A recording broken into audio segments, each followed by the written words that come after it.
Hey, put him down, boys. Nice and slow. What is that thing on your face? Puberty's right around the corner, kid. You can grow your own. So the Uncharted movie has been out for a while now. And like, it's really weird how no one talks about it anymore. But I mean, it's not surprising, you see. A lot of people's first exposure to this movie was a random Twitter post by Tom Holland where he simply says, "Hello, I am Nathan Drake." I don't know why that's so funny to me. So that's not a good start. Casting an actor that looks nothing like the character he's supposed to be will usually make people pretty upset. Because why should the main character look like the main character, huh? So yeah, that wasn't very cool. I didn't even know they were making an Uncharted movie before this, so I didn't even have time to get my hopes up. You see, as I'm writing this, Nintendo recently announced that they're making a live-action Zelda movie, and they haven't announced any actors or anything, but I swear to God, if we get a Twitter post by Tom Holland saying, "Hello, I am Link," I will be very upset. Well, actually I'm a bit upset already, because I was sort of hoping that we will get an animated Zelda movie instead of live action, but I'm getting over it. Maybe someday though. Back to Uncharted though. This movie for me fails in a lot of ways. Like, if you're not an Uncharted fan like me, you'll probably watch this movie and be like, well, that was sort of fun, it was a cool adventure, I didn't mind that, which is exactly what my cousin said to me when we watched it together. But as someone who grew up with this franchise, this movie was something. So let's break the movie down so you'll see what I mean. So the movie starts with that cliche movie thing where we see the ending of the movie first and then loop back to the beginning. What's that called again?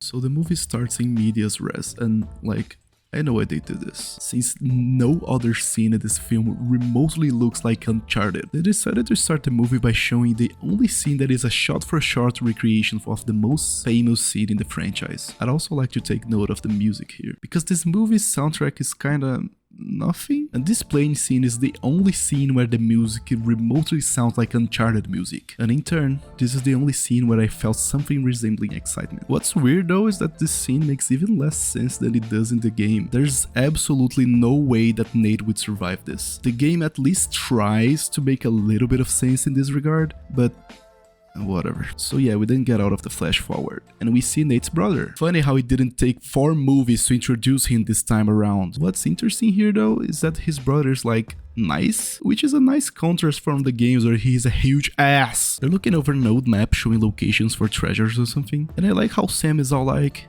yeah, these ancient artifacts are they're just lost, they're not gone, there's a difference. And then Nate says something like, yeah, I think maybe our parents might just be lost. And Sam instantly says, nah, they're just gone. It's just gone. Oh, lost. Now gone. There's a difference, was what Mom and Dad used to say. Sometimes I think they're out there somewhere. Like they're just lost. They're not lost. They're gone. It's really funny.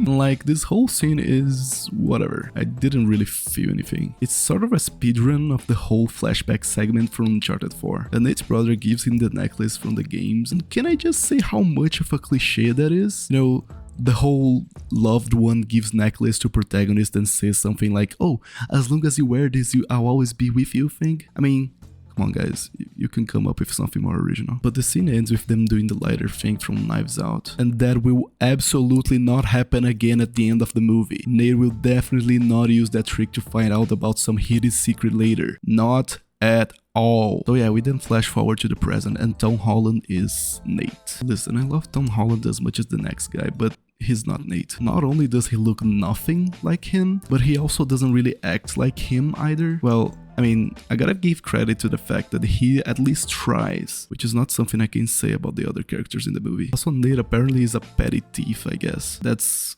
weird. Nate's not an everyday thief. He steals treasure, sure, but he doesn't steal random bracelets from people. Well, at least not as an adult. Also, how did the girl not notice him taking the bracelet at all? We then see what is to me this movie's greatest offense.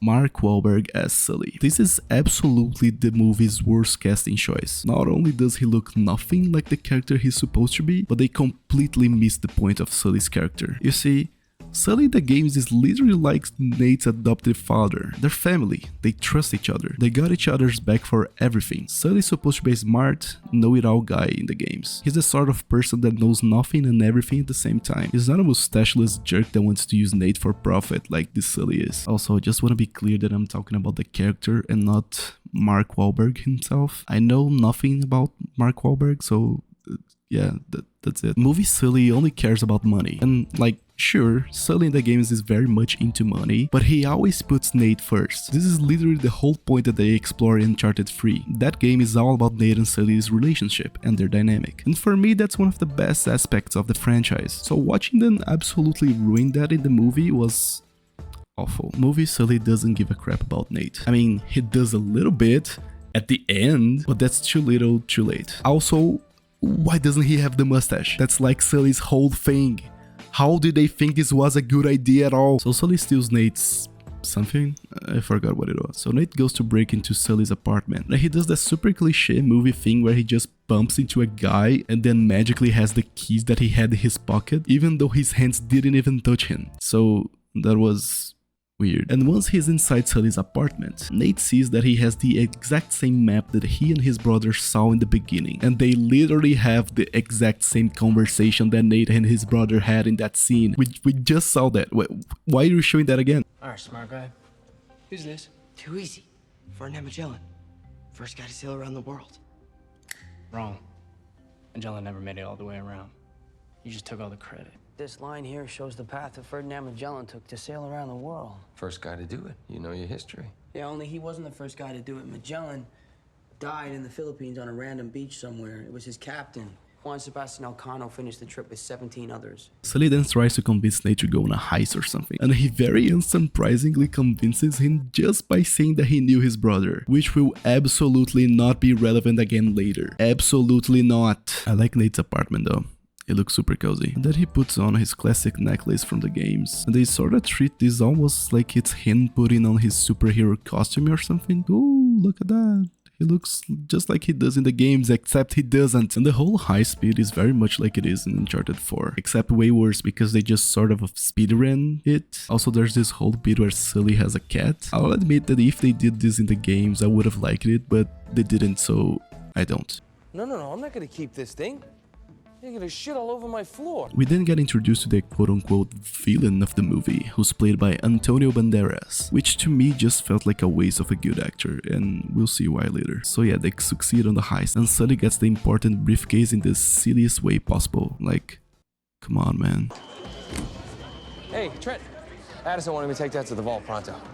Thanks. He meets up with the supervillain lady, and I love how she waits for Sully to leave the room to start killing people. Like, why didn't she just do it before? So Sully sort of leaves Nate there. Again, game Sully wouldn't do this, but whatever. But of course he escapes, and Sully sort of implies that Nate should quit the job. And I'm over here thinking like, why did you hire Nate at all if you were just gonna tell him to leave later? Tony, take us to Teterboro.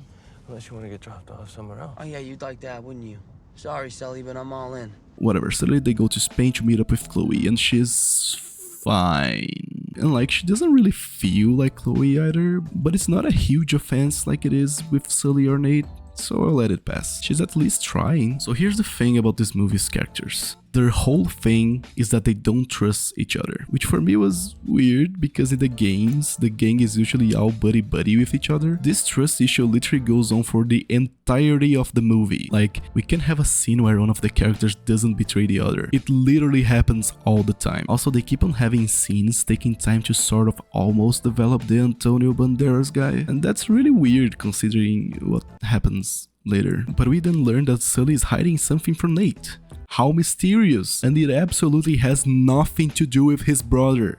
Not at all. Don't even worry about it. He didn't leave Nate's brother for dead or something like that. It's not something that will make Nate and Sully have a falling out later in the movie. So they do some puzzle solving on a random church, and like, this scene really should feel like Uncharted. There's always some puzzle solving happening in churches in the game, so how come this doesn't feel like it? I mean, it's the characters, not much else honestly. But I'll give credit to the fact that the puzzle itself felt very much like a puzzle you'd solve in the games. And they make Sully to be such a jerk all the time. I don't get it. Thanks a lot. You almost got me killed. It's either that or they make the joke that Nate thinks he's old and does old things, and that gets very old very fast. Pun not intended. This movie's humor is like fine. I smirk at it sometimes. I may let out some nose-huffsy amusement here and there, but it's really nothing to write home about. It's very basic Hollywood stuff. I do appreciate how they do the well joke that is in most of the games.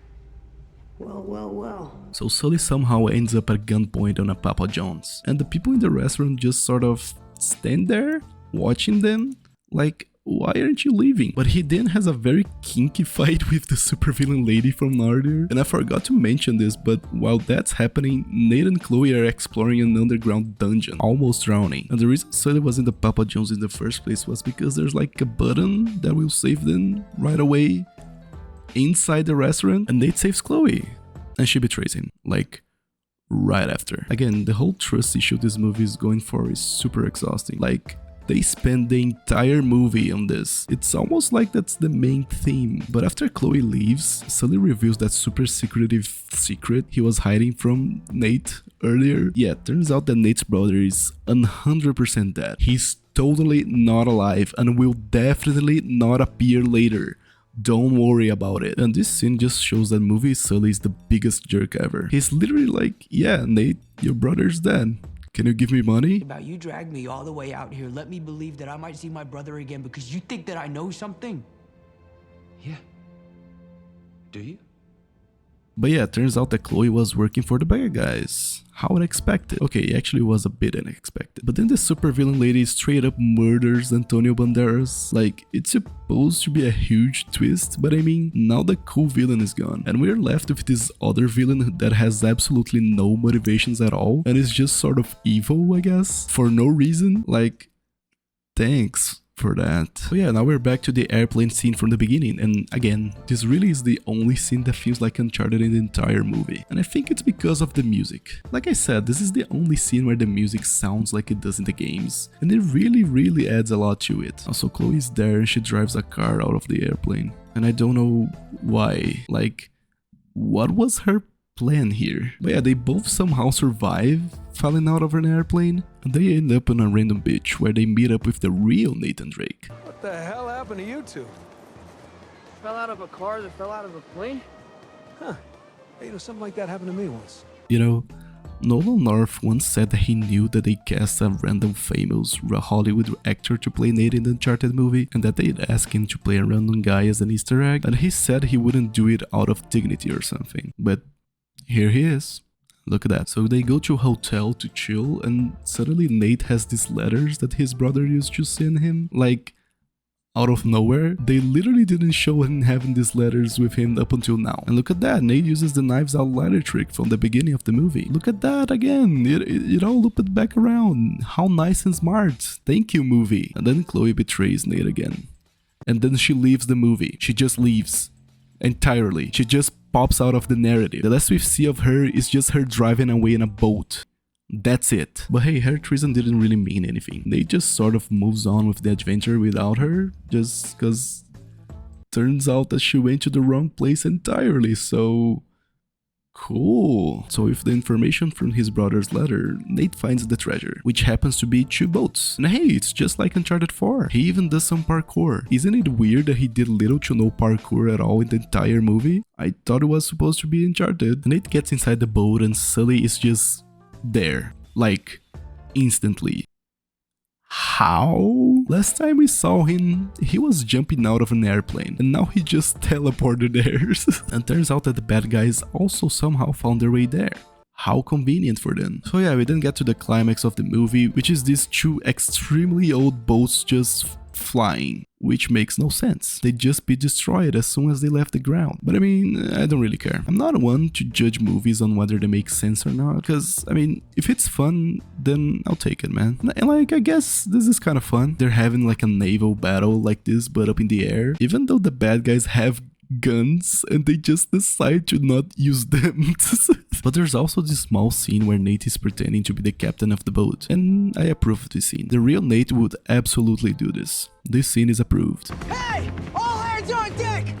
Raise the anchor! Hoist the mainsail! And then Nate puts on the gun holster thingies he has in the games, and the Uncharted theme plays for that. And it's almost cool, but I mean, this is just Tom Holland cosplaying as Nate. Man, I really feel like replaying the Uncharted games now. They're so good. But yeah, more bad guys appear and they just kill them, and yeah, that's kind of it. Sully does his only good action in the entire movie, which is save Nate instead of saving Gold. Cool. And I love how the ship decides to fall apart right after they're not on it anymore. So that was convenient. Now suddenly Nate and Sully are best friends for some reason, to the point where Nate just decides to give him all his gold. Like, what? They were hating each other like 10 minutes ago. What happened? And whoa, what? Nate's brother is alive? How could this be? I totally didn't see this coming, movie. Not at all. So yeah, the movie ends on a cliffhanger, much like the Tomb Raider movie. And the sequel will definitely happen any day now. Any day now. And to add insult to injury, Sully decides to grow a mustache only in the post-credits scene. And Nate makes fun of him. How nice. And that was the movie. It's like, whatever. Like I said, it's a fun flick to just watch without paying much attention to it. The action is cool sometimes, the jokes are fine, there are themes, I guess. There's the whole betrayal thing, which kinda sucks, but it's something at least. But this isn't an Uncharted movie. Not really. Its connections to the source material are tenuous at best and borderline referential at times. There's a total of one scene that feels like Uncharted, and it's only because it's an exact recreation of how it is in the game. It feels kinda lazy. The character work for me is what really solidifies this movie as a not Uncharted movie. Nate is close, but the casting of Tom Holland was just a bad choice. He does his best, but this role wasn't made for him. But really, Sully is the biggest problem. He was so completely different from what the character is supposed to be that I'm surprised that anyone was even remotely okay with this. Sully is one of the best characters in the franchise, and to watch them having done him dirty like this was so sad. Other than that though, the movie is watchable. It's a lot like the Tomb Raider movie in the sense that it's an okay flick that sometimes looks like the games, but really it just feels like the movie is cosplaying as the source material. It's worth a watch for some quick fun, but it's a massive disappointment for Uncharted fans. Hopefully they will learn their lesson for next time, because after 2023, I'm pretty sure there'll be a next time. Video game movies are very popular right now, since somehow they decided to make good video game adaptations. Somehow. So Sony will definitely want to ride the hype. Well, whatever the case may be, I'll be here to judge them when the time comes. Thanks for watching.